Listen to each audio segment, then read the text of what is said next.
Oba Ewaye Ogidigan. Uposisi na mudagbe. Umodi emi na gbokonyore. Ehu emi na bi Ogidigan the second. In taking a title of the Oba of Benin is spiritual. It is not religious, it is spiritual.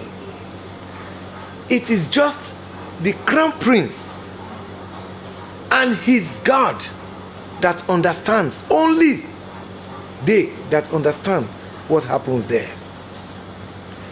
That he chose the name Ewaye the second is a reaffirmation and a confirmation of the fact that he is the reincarnate of Oba Ewaye the first.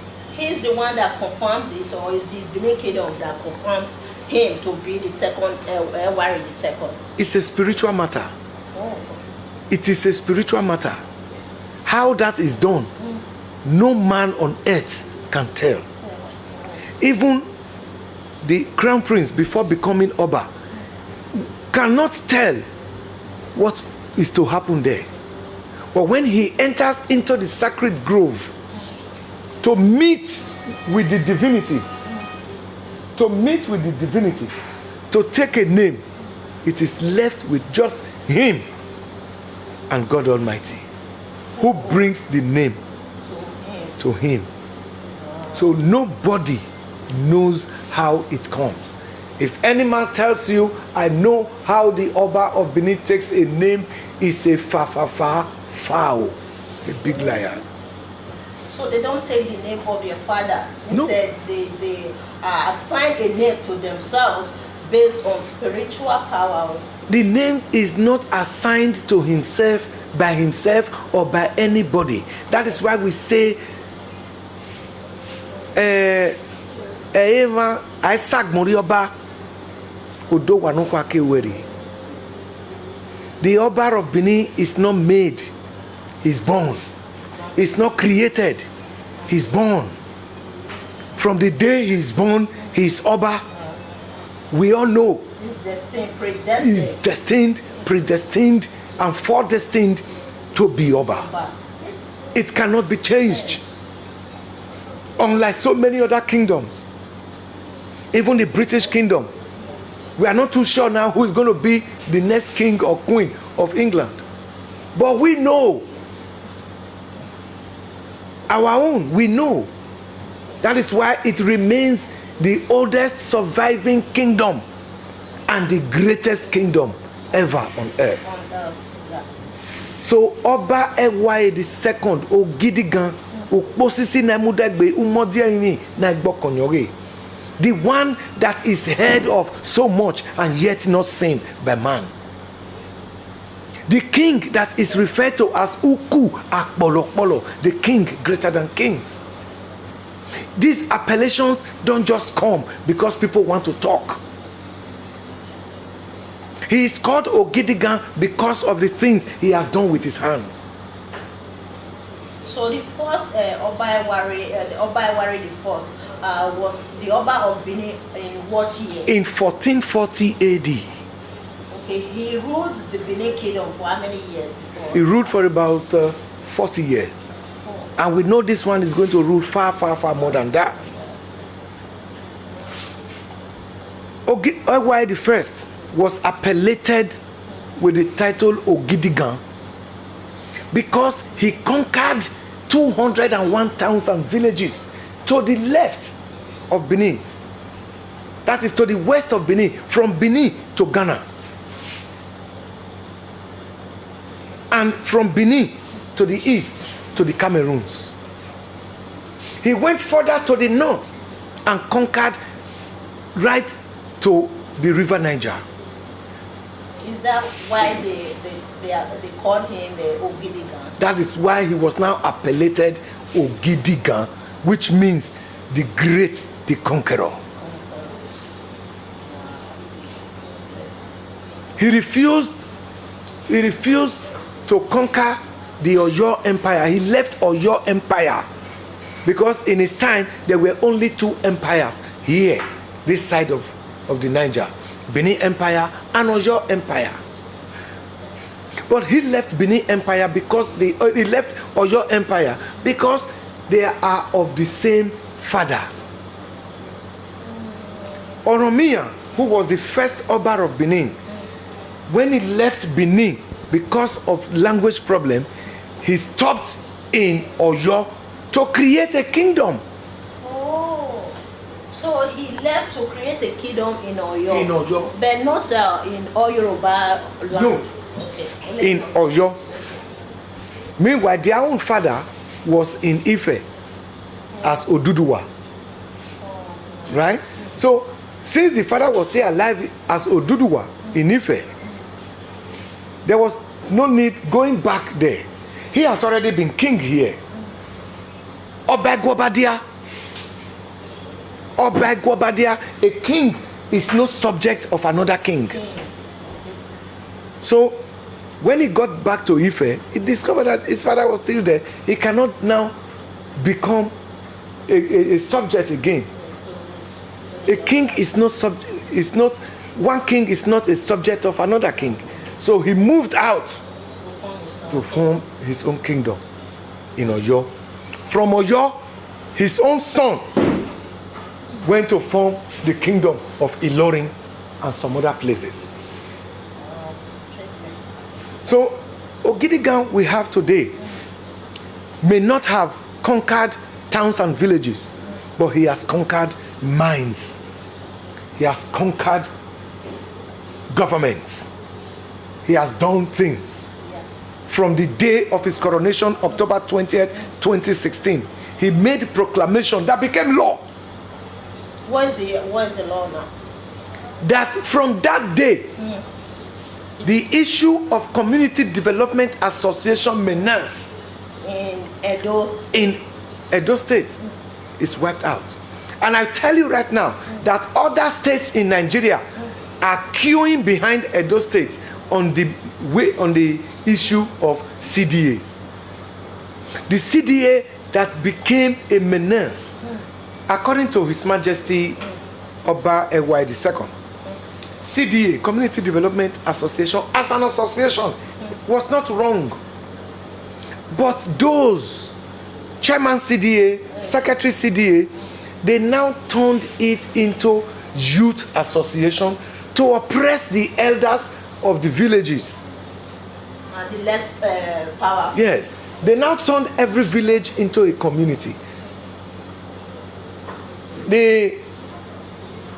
When people go to buy land, whether for agricultural purposes, for buildings or whatever, they no longer go to the elders. They have to discuss with the youth. So immediately he has quenched that. So the youth were, possessing a form of power. They arrogated powers that were not their own to themselves. Just imagine. So, like we say in Benin, it is the gathering of elders that you refer to, not gathering of chicks and chickens. So, and again, after that, the issue of the CDA. Every time, like every few years, 10, 15 years, the Ijaws always want to come up with some form of aggravations or the other.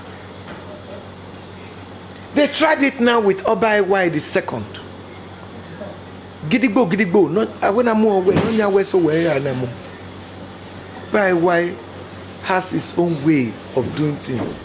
First of all, let us not forget that he's a diplomat, an ambassador of so many years to so many countries. So he understands international politics and diplomacy. Yes, I read his history, or mostly his academic history. He studied in London and also in the US. In the United States, yeah. Now, I'll tell you, as of today, there is a publication in the Vanguard of the Ijaws begging, pledging their loyalty and allegiance to Oba Ewai II. Aitaba, Aigobatile, Aigobagla Iverenavin. What exactly are they demanding from the Benin Kingdom? They said they are the owners of Benin. Awa.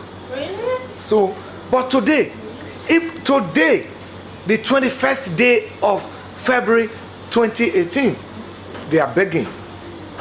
They are already begging His Majesty, say, please forgive us. Because a lot of terrible things are already happening to them. But they are our own. They are our brothers. We don't want them to die. What is their justification of trying to claim the Benin Kingdom as theirs? You see, at times, if you allow your houseboy to stay too long in the house, unknown to his own grandchildren, they may think he's a co-owner of the house. Yeah. That is the problem there. So Oba Ewa Ogidigan the second is just starting, and we wish him so many more years on the throne in good health. He just became an Oba in 2015, right? 2016. 2016. Yeah. He's just starting. But from what he has done so far, the appellation Ogidigan is appropriate. Yes. Come to Benin. Look at the palace of the Oba of Benin. You will see a masterpiece of architecture. Then if you are privileged to go inside, you will know what obtains, that you will know that, yeah, this is a man that has widely traveled. Okay. Is he trying to portray the legacy of Oba Enwari the First? For Trying to protect the Benin people? yes. Now let us make a little allusion. Maybe a comparison. Comparison. Yeah. Egwai the First was a warrior and conqueror. He moved into towns and villages, conquered them, annexed them, turned the kingdom into an empire. Egwai the Second, immediately he came on board as Oba of Benin, the 40th Oba of Benin. He stretched the olive branch to all the traditional rulers in Nigeria that we are one and the same of the royal bloodline. Let us be together as brothers so that we can help the government of the day, whether in our different states or at the federal, so that this country can be a better place for us all. That is expansionism. That is powerful. Yes. That is what we need in Nigeria. And that is why during the coronation of Oba Ewa II, virtually all the known and important traditional rulers in this country came. You saw the display of the Oni of Ife. You saw the Doba brought in by the Sultan of Sokoto and that other Emir. You saw the different from the Shakiri, Urobo, Isoko, all of them. You saw how they came. Because now they know this is a pivot, a fulcrum that is ready, a willing tool to put all of them together. Okay. Now they are all thinking alike, helping the government. So, is there any ongoing project between him or collaboration between him and the governor of Edo State to develop or regulate this state? Beautiful. Very, very beautiful. Now let us go into agriculture. We, I would say, are very fortunate now in Edo State to have a governor who can think along the line of the Oba. When the Oba came in, he said he was going to re-establish the royal market. Ekiewai Where is the market? is going on now. It's a project that is ongoing. They are preparing the place. It's going to be around in some different areas. Like in Upper Sopomba is going to be there. Around Dawson Road is going to be there. So it's going to be every Sunday market. Wow. Nothing will be sold there more than 200 naira. nothing will be sold more than 200 naira.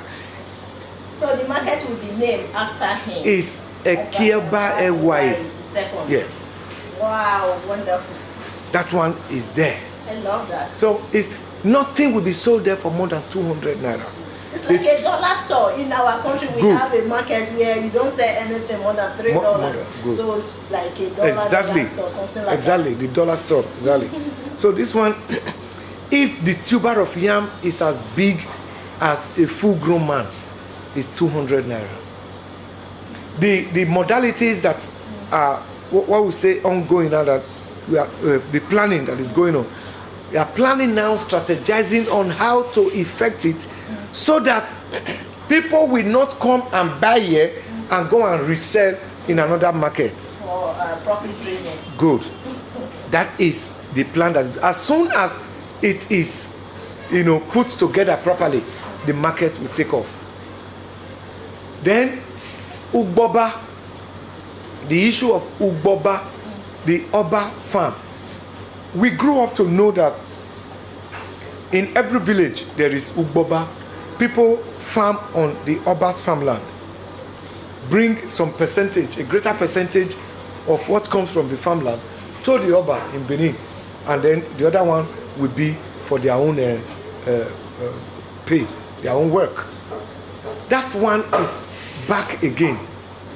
This is just the planting season, and people are already, moving into it. And the state government is also moving towards that direction, helping from the government angle, from the Benin traditional angle, putting all these things together. So there is a great collaboration between the palace and the government house for the benefit of the Edo people and mankind. So Oba Ewaye the second, Ogidigan Umodi Emin is doing great. In just 1 year, he has done so much. Yeah. Export processing free zone. It's export processing free zone. Where they bring in their products, like a tax-free, what do they call it in Europe and the Americas now? Export free zone. Yeah, export free zone. So that this food can be cheap. That is it, low tariff. Good. Food can be cheap, and so we can be importing, they can import things. you can import, you can export. Wow. But right now we are developing our agriculture so much that by this time next year we'll be exporting out of the country. We're exporting fresh food to America, to Canada, to Europe, everywhere. Fresh food. So the project is ongoing. It's ongoing.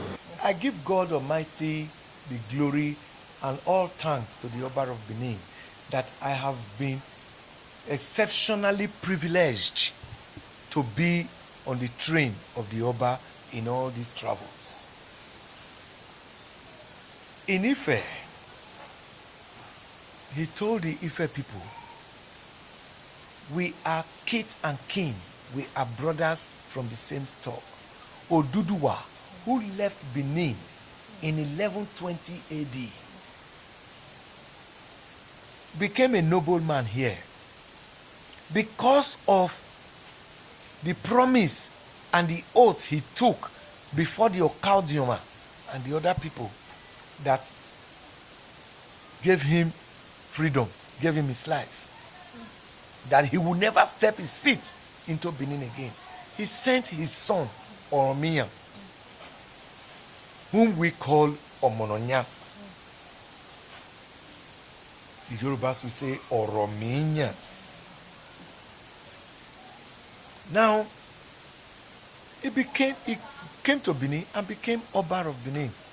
Gave birth to Eweka the First. From there, the dynasty started up till what we have today. It is the same line.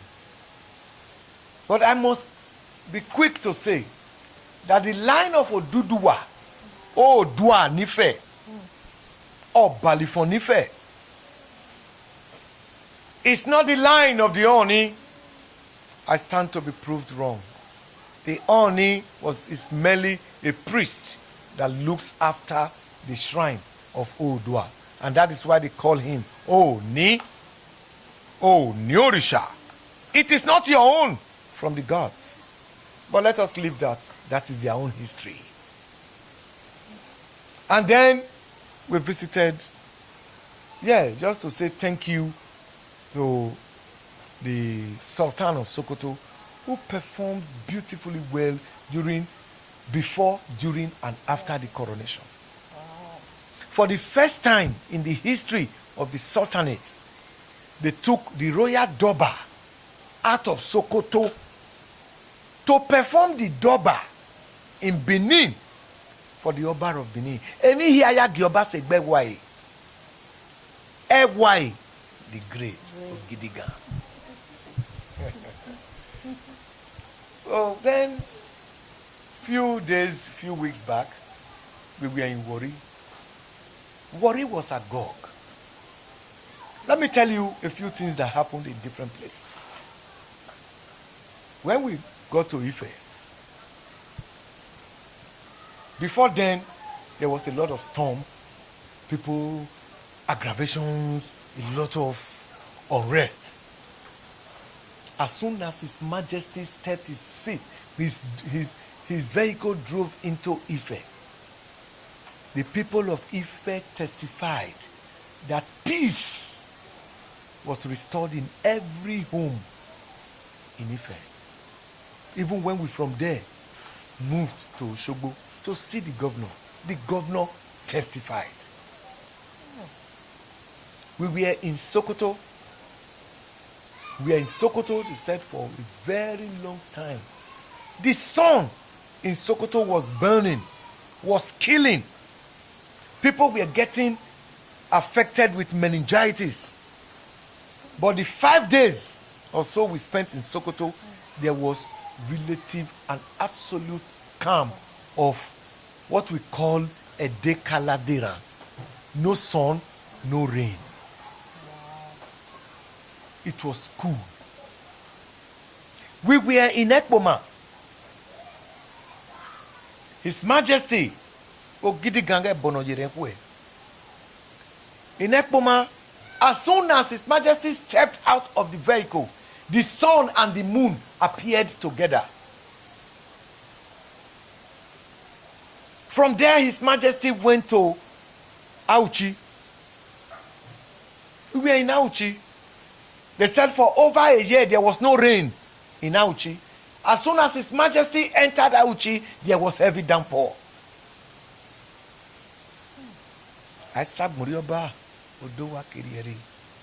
The Oba of Benin is not just an Oba. He's a God representative on earth. Oba Nosaya Ziegbe Yagbon. That is what he is. And Ewai II has proved it beyond all things. Yes, we can see that. We can see that with the proclamation.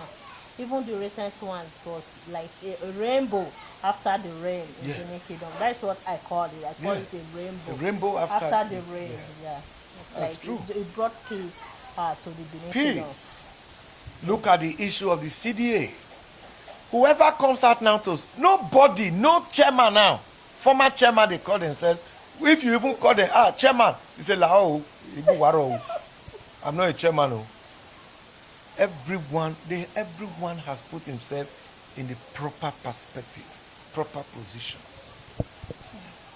Look at the issue of illegal migration. Yes, a few people will still be stubborn, but they can no longer do it in Benin.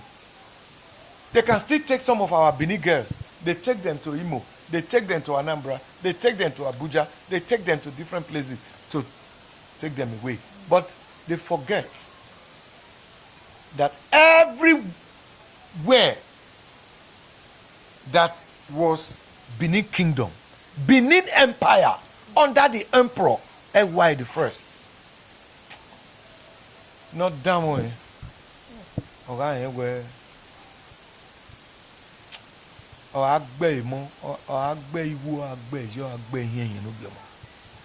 And he just became an Oba in 2016. 16. Right. Okay, which means we are October still October 20, 2016. So what are we expecting in future from him? Can we get a hint of what he's planning to do for the Benin Kingdom? I cannot say. Even the Iyasa of Benin or the Olia of Benin cannot say. See what he's going to do for us in future. Nobody can tell the mind of the Oba. The Oba is a God. He wakes up, he communes with his ancestors, he communes with the supreme deity, Osanogodua, and he deals with his people in the best way possible he can. Nobody can say, this is what EYA will do today. We are tied to Fagboa. He's an oracle.